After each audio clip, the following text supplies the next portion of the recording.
بسم اللہ الرحمن الرحیم، پیج نمبر 176، 176، حسن خلق، سیرت النبی جلد 2۔ آج کا پہلا ویلاگ ہے، ویلاگ نمبر 1۔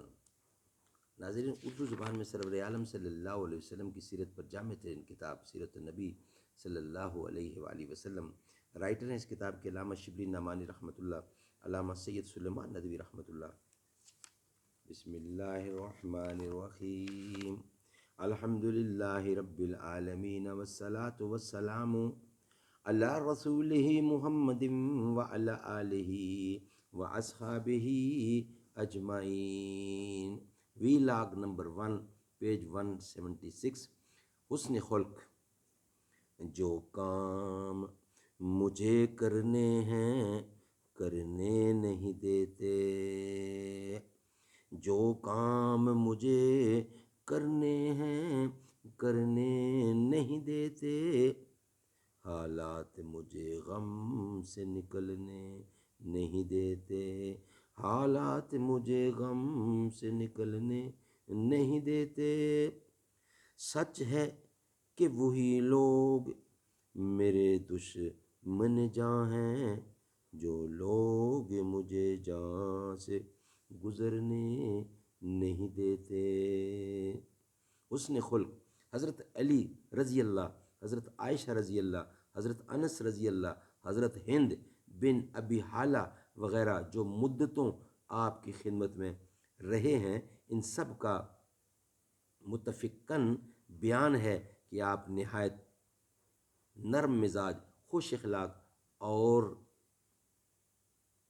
نکوس سیرت تھے۔ آپ کا چہرہ ہنستا تھا، وقار و متانت سے گفتگو فرماتے تھے، کسی کی خاطر شکنی نہیں کرتے تھے۔ یہ کس کے بارے میں بتا رہے ہیں؟ حضور اکرم کے بارے میں۔ معمول یہ تھا کہ کسی سے ملنے کے وقت ہمیشہ پہلے خود سلام و مصافحہ فرماتے۔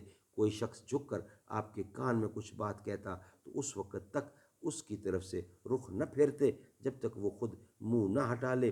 مصافحہ میں بھی یہی معمول تھا، یعنی کسی سے ہاتھ ملاتے تو جب تک وہ خود نہ چھوڑ دے اس کا ہاتھ نہ چھوڑتے۔ مجلس میں بیٹھتے تو آپ کے زانوں ہم نشینوں سے آگے نکلے ہوئے نہ ہوتے۔ اکثر نوکر چاکر، لونڈی غلام خدمت اقدس میں پانی لے کر آتے کہ آپ اس میں ہاتھ ڈال دیں تاکہ متبرک ہو جائے۔ جاڑوں کا دن اور صبح کا وقت ہوتا تاہم آپ کبھی انکار نہ فرماتے۔ ایک دفعہ آپ سعد بن عبادہ سے ملنے گئے، واپس آنے لگے تو انہوں نے اپنے صاحبزادہ قیس کو ساتھ کر دیا کہ حضور اکرم کے ہم رکاب جائیں۔ حضور اکرم نے قیس سے کہا، تم بھی میرے اونٹ پر سوار ہو لو۔ انہوں نے بے ادبی کے لحاظ سے تعامل کیا۔ آپ نے ارشاد فرمایا کہ یا سوار ہو لو یا گھر واپس جاؤ۔ وہ واپس چلے آئے۔ ایک دفعہ نجاشی کے ہاں سے ایک سفارت آئی، آپ نے اس کو اپنے ہاں مہمان رکھا اور خود بے نفس نفیس مہمانداری کے تمام کام انجام دیے۔ صحابہ نے عرض کیا کہ ہم یہ خدمت انجام دیں گے۔ ارشاد ہوا کہ ان لوگوں نے میرے دوستوں کی خدمت گزاری کی ہے، اس لیے میں خود ان کی خدمت گزاری کرنا چاہتا ہوں۔ سبحان اللہ، سبحان اللہ۔ انشاءاللہ اس کا بقیہ حصہ نیکسٹ ویلاگ کا حصہ بنائیں گے، جو آپ کی خدمت میں آنے والے ویلاگ میں پیش کیا جائے گا۔ کعبے پہ پڑی جو پہلی نظر، کیا چیز ہے دنیا بھول گیا۔ کعبے پہ پڑی جو پہلی نظر، کیا چیز ہے دنیا بھول گیا۔ یوں ہوش و خرد مفلوج ہوئے، دل ذوق تماشا بھول گیا۔ پھر روح کو اذن رقص ملا، خوابیدہ جنوں بیدار ہوا۔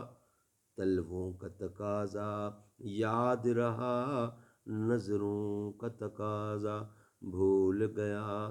کعبے پہ پڑی جو پہلی نظر، کیا چیز ہے دنیا بھول گیا، یوں ہوش و خرد مفلوج ہوئے، دل ذوق تماشا بھول گیا۔